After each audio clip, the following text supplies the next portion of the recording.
In this video, we're going to see an implementation of Newton's first law in NetLogo.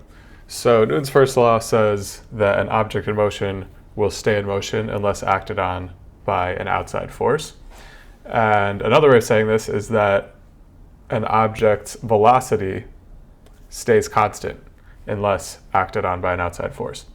And so one of the things we see from this is that the state of a Newtonian object, an object that we're modeling using Newton's laws, the state of that object has position, but it also has a velocity.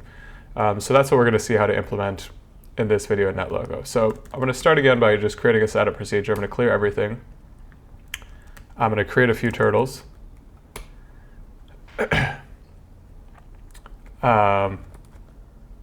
And reset the ticks. I'm going to make some other changes later. And then to start with, I'm just going to ask the turtles to move forward 1 and tick. And now I'm going to go over here and add a couple buttons. I'll add a setup button. So this will create some turtles in the middle. And I'll add a go button. I'm going to make this a forever button, disable it until ticks start. And I'm going to make my updates on ticks. So now I'll set up and go, and we see that all these turtles are moving 1 each tick. Now if I stop this and inspect one of these turtles, I showed this in the last video as well, we see all the properties of that turtle. So it has a who number, that's like an ID number, a color, a heading, that's which direction it's facing, and an x coordinate and a y coordinate, its position. But like I just said at the beginning, a Newtonian object, its state has more than just its position, it also has its velocity. And so what we're going to do is, instead of having each turtle move forward 1, each turtle is going to have its own velocity. And to do that, we have to give the turtles a new variable, which will show up when we inspect them. It'll show up in this list of properties. So the way we do that in NetLogo is, at the top, we say turtles own, like this, open brackets, and then we can give them new variables that they're going to own. So for now, we'll just give them something called v for velocity. Later, we're going to change this into vx and vy, but we'll start with just v. And so now if I set up again and inspect one of these turtles, we'll see that in addition to all of the built-in variables down here at the bottom, there's a velocity, and it defaults to 0. And when we create these turtles, what we'll do to start is we're going to set v, set the velocity to a random number. Let's say let's do a random float, so a random decimal number, between 0 and 2, let's say. So now if we set this up and go, those are all moving pretty fast. Let's maybe make it a smaller number. Oh, I know what's happening. I didn't actually change down here. So instead of moving forward 1, we're going to have each turtle move forward by v. And so now we'll see like this turtle over here is moving pretty slowly. These ones are moving faster, because each turtle now has its own velocity, which is each one has its own random number between 0 and 1, and then they're moving forward according to that velocity. And they'll just keep moving forward according to that velocity. So in some sense here, we've modeled Newton's first law. Each of these objects stays in motion with a constant velocity unless acted on by an outside force. Now this is what's happening right now, is by moving forward, we're changing the position a little bit each time.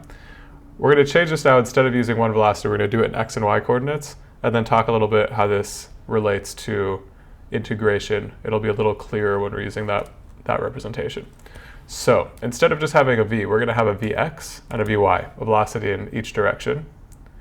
And here we'll do also a vx and a vy. And now instead of moving forward, what we're going to do is we're going to set the x coordinate. The reason we're doing this really is because later when we're doing forces in 2 dimensions, it's easier to do it in each dimension separately. But we're going to get started with it now. So we're going to set the x coordinate to be the current x coordinate plus the velocity times some short time step. We'll call that dt. this doesn't exist, so let's go ahead and make that variable. So we're going to make a new variable called dt. Globals is how you make new global variables. In our setup procedure, let's set dt to be 0.1.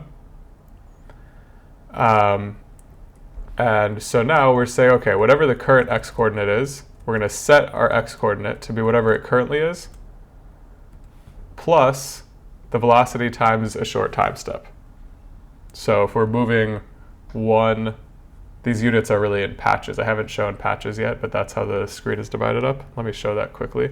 If I ask the patches to set their p color to a random number, you'll see this patchwork. So the world in NetLogo is divided up into these patches, and these are sort of the measurement units in NetLogo. So when we move, if you move forward one, you're moving forward the length of one patch. So a velocity of whatever their velocity is in terms of patches per time, since the units of velocity are time, we're multiplying by a time step. If we left out the dt, we could leave out the dt, and we would basically just be using the ticks as the time step. It would be this velocity per tick. But often we want to do a smaller amount than that, and so that's why we're multiplying by dt here.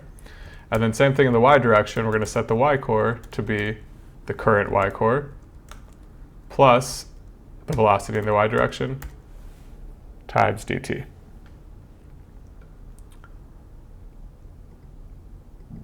So if we do this, now we'll see these different turtles moving. Now there's a couple things you'll notice. One is that they're now not facing the direction that they're moving. And that's because the forward command, when we ask turtles to move forward, right, when I press enter here, they're all going to move forward one. The forward command is in the direction of their heading. But here we're not doing anything with their heading. We're just taking the current x-coordinate, whatever it is, and adding to that current x-coordinate the velocity times the time step. And same thing in the y-coordinate, so no longer has anything to do with adding. Because of that, I'm going to change the shape so that these things don't look like they're facing a certain way, which can be confusing. So we're just going to set the shape to be circle. And often with Newtonian objects, we're going to do that so that we don't get confused about, wait, why is it moving not in the direction that it's facing? These things don't really have a direction. The direction is determined by the velocity, as opposed to usually in NetLogo, if we're modeling animals or something, we'll give them a heading and they move forward.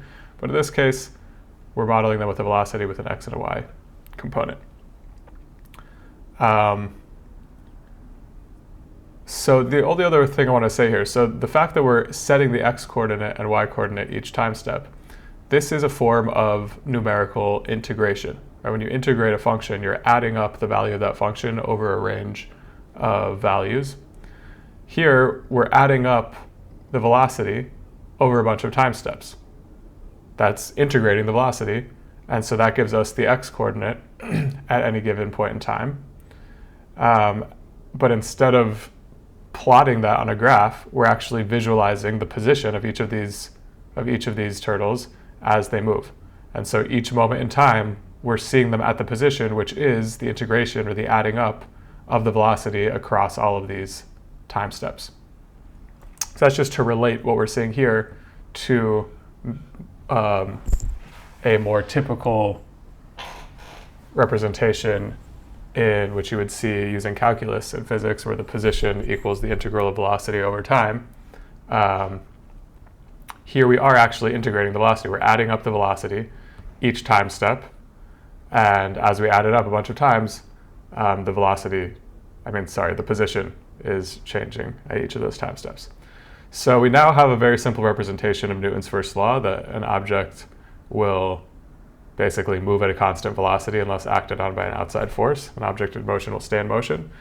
And in the next video, we will apply Newton's second law of using force to update the velocity.